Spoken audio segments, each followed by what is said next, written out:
Good afternoon, Lucas. What can I do for you today, honey? Hey, Betty. What are the options? For your main, you've got a choice of Sloppy Joe or chili dogs. Your sides are tater tots or those creepy little potato faces, milk or water. And your dessert today is either strawberry jelly or a Klondike bar. I guess I'll do the chili dog, tater tots, water, and jelly, please. Alrighty. Here you go, Buttercup. Now cheer up, you. Tomorrow's Pizza Tuesday. Thanks, Betty. Hey, shit for brains. What you doing? Did your mom not pack you any lunch today? Well, I guess it would be hard to make you dinner when she's 6 feet under. Oh my god! Shut your mouth. What was that? Speak up, pussy. I said shut your fucking mouth! Bye! Oh my god, holy shit. Oh my god! Thank you for joining me on such short notice, Miss Moore. Not a problem, Principal Harris.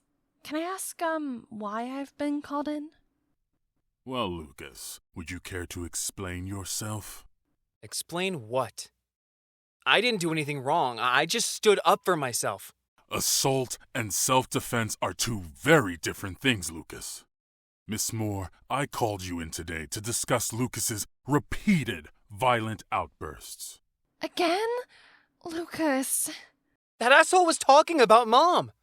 What do you expect me to do? I expect you to be the bigger person, Lucas. I know you're still hurt about Mom. I'm hurting too. But you need to be better than this. You can't go around hitting people because they say something you don't like, even if it's the lowest possible blow they could come up with. You have to hold your head high and rise above it. This is the third time this year that Lucas has been involved in a violent exchange, Miss Moore. If he continues this behavior, I'm going to have to expel him. Expel me? Because I stood up for myself? If you or any of the teachers actually listened and put a stop to their crap, I wouldn't have to get physical. Don't you think I'm sick of it too? I don't enjoy getting into fights, but you leave me with no other option. The teachers see it firsthand and brush it off. You do nothing to stop it, so now I'm gonna get punished for stopping it myself? That's such bullshit! Mr. Moore, I suggest you watch your language, young man. Or what? You're gonna expel me? See if I care. I didn't plan on coming back to this shithole anyway. Lucas! I am so sorry, Principal Harris. I'll speak to him. I assure you. It's just... He's been through a lot and is still trying to adjust. Please, allow him another chance to improve his behavior. One chance, Miss Moore. If he squanders it, then he will leave me with no choice but to expel him. Thank you, Principal Harris. I really appreciate your patience with him.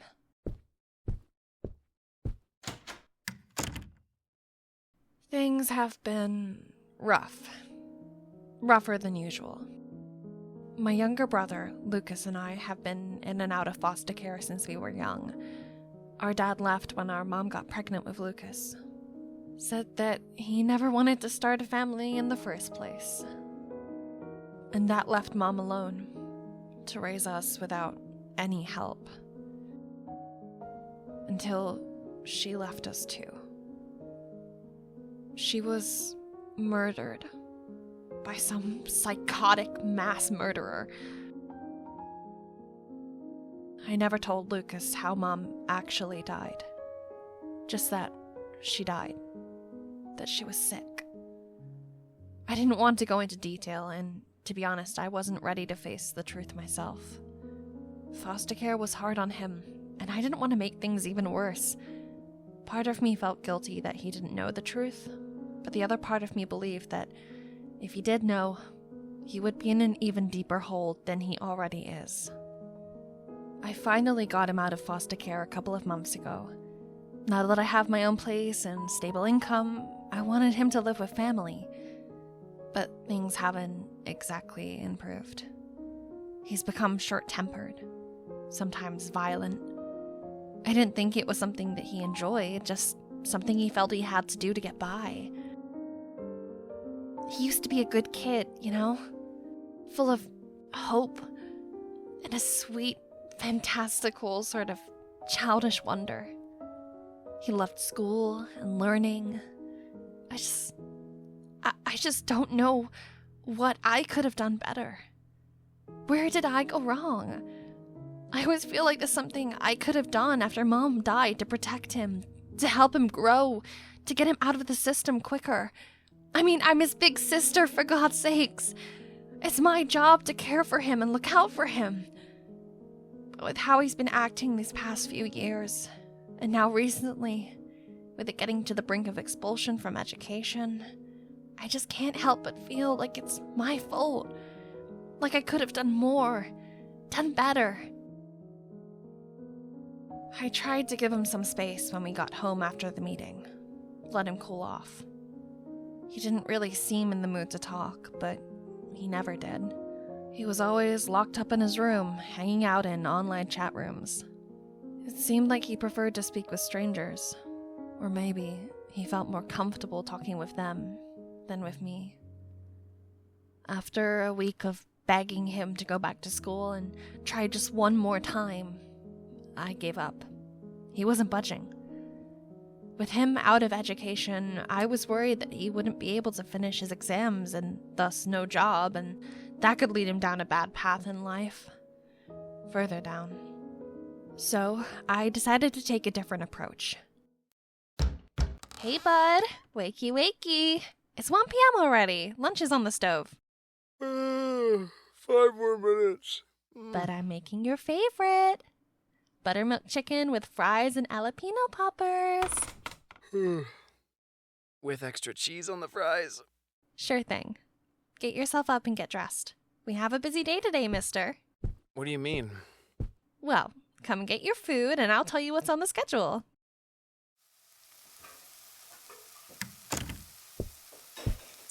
So, are you gonna tell me what it is yet? I signed us up for a program at Valdosta State Prison for today, so we're gonna take a little road trip. A prison program? Yeah, we're gonna take a tour and see what that kind of life is like. I thought it might be good to experience. You think I'm gonna end up there if you don't scare me out of it? No, I just think it's interesting. I mean, most people wouldn't ever know what life behind bars can be like. And for some, I guess that does lead them to act a little more fast and loose with the law. But I just thought it would be a good learning experience. I mean, we've definitely lived in some tough places that we always used to compare to being in jail. But it's probably a lot worse than even what we went through, right? Maybe worse than what you went through. Hey, I know it was hard on you after I got out. Like you would know. You weren't even there. I know it sounds silly, but maybe this trip will put things into perspective, right? I'm sure we'll be able to laugh about it all one day. And it might be fun. God forbid you might enjoy yourself while we're there, huh? Now come on, eat your food before it goes cold, and let's get a move on. So, as planned, we drove up to Valdosta State Prison for the program. It was pretty standard. We walked around with a group of other teens and their guardians, led by a kind male officer who did his best to be engaging, though I don't really think Lucas paid all that much attention. He only really took interest when we got to meet the prisoners. The kids had a chance to interact with them, and it seemed to go well. But there was this one inmate. I didn't know his name, but Lucas seemed infatuated with him. Which was pretty surprising. I mean, everyone else there, the other inmates and even the officers, seemed scared. Maybe put off by this guy. He just had this aura about him. He was definitely in there for something heinous, there's no doubt about it. I was pretty frustrated that Lucas seemed to take a liking to that guy. I mean, it just feels like every time I try to help, I push him further down the wrong road. On the drive home, I brought it up to him, and I wouldn't say that conversation went well. Just like you to pick the scariest guy in the room to befriend, huh? What do you mean? Well, I took you there today because, yeah, I wanted to scare you. I wanted you to see how people end up when they make bad choices. You're a good kid, Lucas, but I'm worried about you lately. I know that things have been hard for... Oh, you don't know shit! You never had to go through what I went through. You were always treated better. You always got what you needed, what you wanted. You were always the favorite. Look, I'm sorry I didn't do more to protect you. I'm trying to make up for it now. I just don't want you to be influenced by people like him. He's in there for a reason, Lucas. He's a criminal. He's probably done horrible things. He's probably hurt people. At least he doesn't take shit from people. He might be a criminal. He might have hurt people. But he's not a pushover. Like me. Lucas. I'm sick of being a doormat. People need to start treating me with some decency.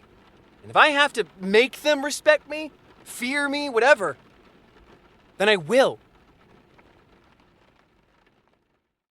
Needless to say, the rest of the car ride home was painfully quiet. I didn't know what more I could do. I'd done everything to give him an outlet, be there for him. I even signed him up to speak to the school's counselor before he got expelled in case I was the problem. But he never told anyone what was going on in his head. I just wanted him to grow up to be a good, well-rounded, and emotionally intelligent person. I let him have his space once we got home again.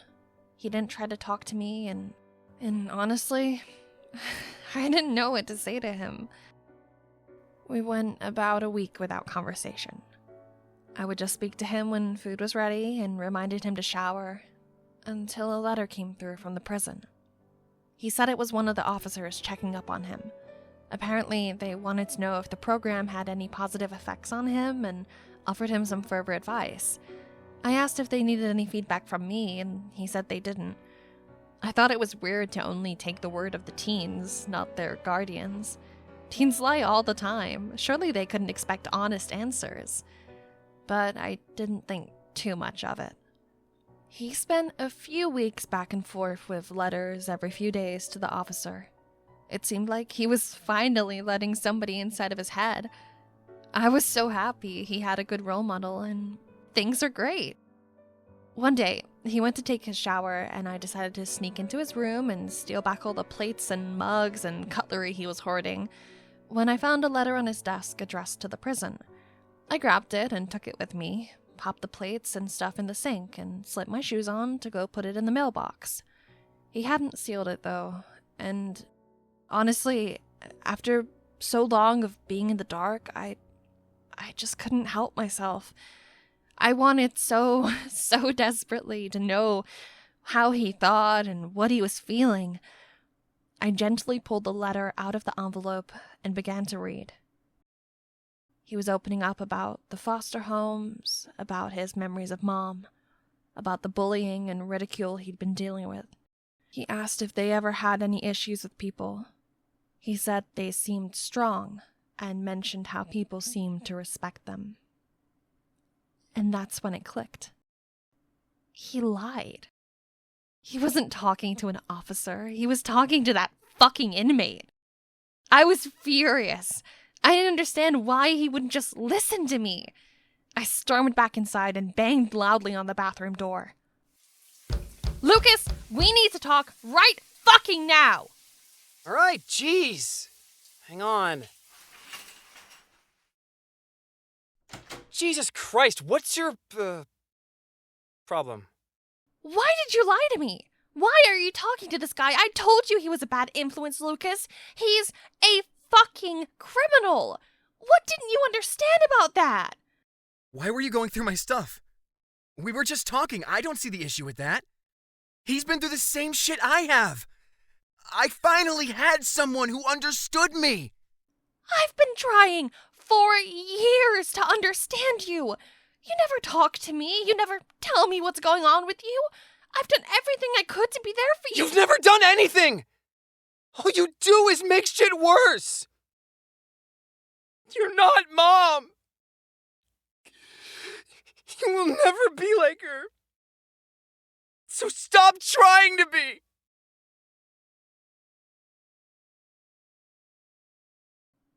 I know I could never replace Mom.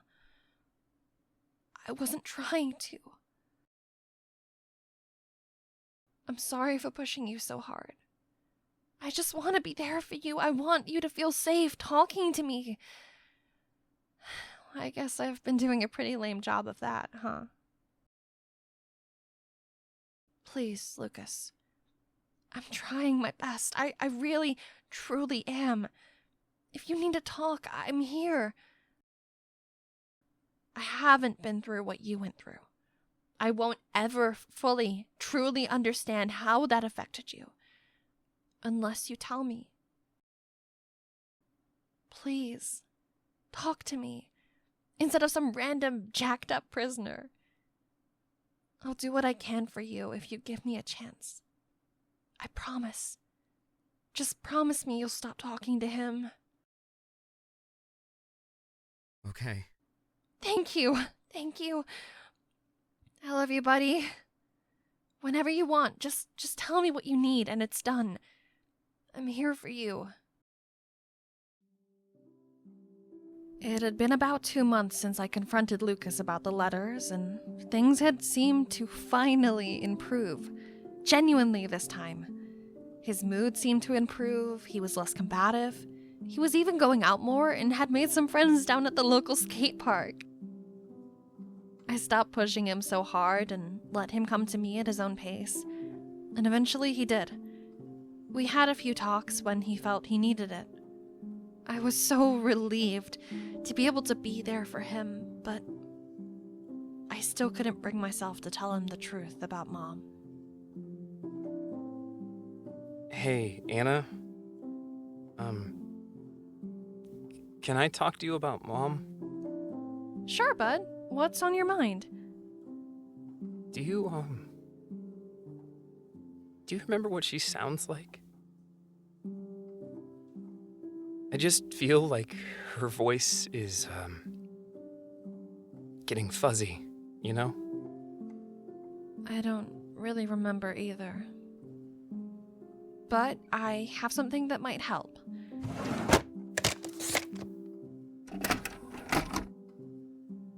Hey, buddy. What you doing? Are you doing some clapping?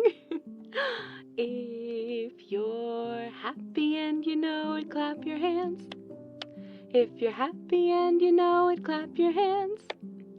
If you're happy and you know it and you really want to show it, if you're happy and you know it, clap your hands. Yay! Good job, bud. You'll be a worldwide performer in no time. I miss her so much. I wish I had more memories of her. I wasn't even that young when she was sick, and it's like my brain cut most of my time with her out. Lucas, Yeah? it's nothing.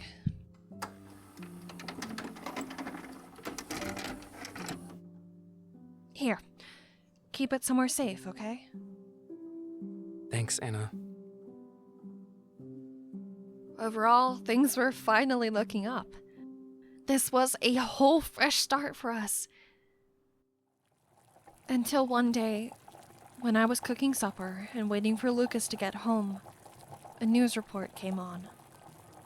Tonight, we have an urgent notification for the residents of Lowndes County and its surrounding areas, as one of the state prison inmates has escaped and is on the loose.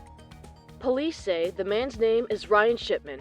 He was previously convicted of multiple counts of murder just under a decade ago and is known for targeting teens and young women in what can only be described as brutal, torturous instances of massacre, in which he goes as far as to cut out their tongues to prevent them from screaming or signaling for help.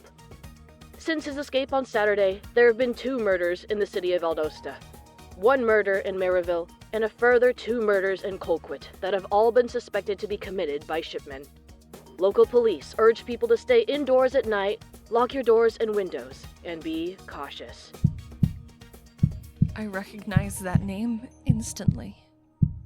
Without hesitation, I burst into Lucas's room and began rummaging through his drawers in a wild frenzy. Until I found it. One of the letters my brother had received from that prisoner he was talking to. My eyes darted to the bottom where it was signed in scribbled handwriting. From our shipman. I collapsed to the bedroom floor in a heap, overflowing with emotions of shock, disgust, and regret. My heart was pounding in my chest. I took some deep breaths to try to regain composure. I scanned the rest of the letter. It detailed the items Ryan had previously used to commit his murders, along with a list of intricate instructions of how to go about killing someone by his method, how to torture them, to make it last as long as possible, and the best way to preserve their tongues afterwards. I was horrified. I felt like I was going to be sick. I should have just told him, I thought to myself. If he knew, he never would have befriended the psycho. I dragged myself up to Lucas's desk and continued to search his belongings. Maybe Shipman had told him his plans, where he was going to hide out after he escaped. I thought maybe, just maybe, that there was something that I could call into the police that would help tip them off to his whereabouts. I was panicked, desperate. All I could think of is what might happen to Lucas. I didn't know if he recognized our family name, but he knew our address. I couldn't risk him coming after us. I needed to find evidence to get him back in incarceration as soon as physically possible. That's when I found a jar. Just as he had described. Cut to a length of about 3 inches. Pickled in brine and stored in a dark place. That time I actually did vomit. I was in disbelief. Lucas. My Lucas. I thought, surely this was just some feverish nightmare I was in. There was no way this could possibly be real, right? What are you doing? Lucas. What have you done? What the fuck did you do? I told you to stop talking to him. Why don't you ever listen? Why don't you? I wouldn't have to do this if you just backed off. You always stick your nose where you aren't concerned. Always the perfect child, the one that was always wanted. You have no idea what it was like to grow up knowing I was the reason Dad left. Being the only person in any of my classes, in any of my schools, not having a mom. All you ever cared about was how good of a role model you were being. And even though it was your entire fucking focus, you couldn't even do that right. You never stopped to actually fucking think for a single minute how your attempt to become something you aren't affected me! I just wanted what was best for you. And now look at you. You're a murderer. Just like him. So maybe I am. At least I know what I am. I'm not pretending to be someone I am not. I should have told you. Tell me what? Mom wasn't sick. What? She was murdered. Murdered? She was attacked on her way home from work that night. The police made me identify her body. She was unrecognizable. Beaten to a... Stop. What does that have to do with Mom? Why? Tell me this now. Her tongue was missing, Lucas. Her tongue? I'm sorry. I'm so sorry I didn't tell you before. You had already been through so much. I thought it would just hurt you more and push you further away. This is all your fault. If you had just told me, I never would have done the things I did. You did this to me. You made me a murderer. Lucas, what? I should have told you. You're right. But you chose to do the things you did, Lucas. This is what I've been telling you all along. You are in control. You are responsible for your own actions. You can't go through life acting out like a child and blaming it on others. You need to grow up. Shut up! Shut up! Shut up! None of this ever would have happened if it weren't for you! I would be better off if you were dead. Lucas, please. Don't do this. Please, I'm begging you.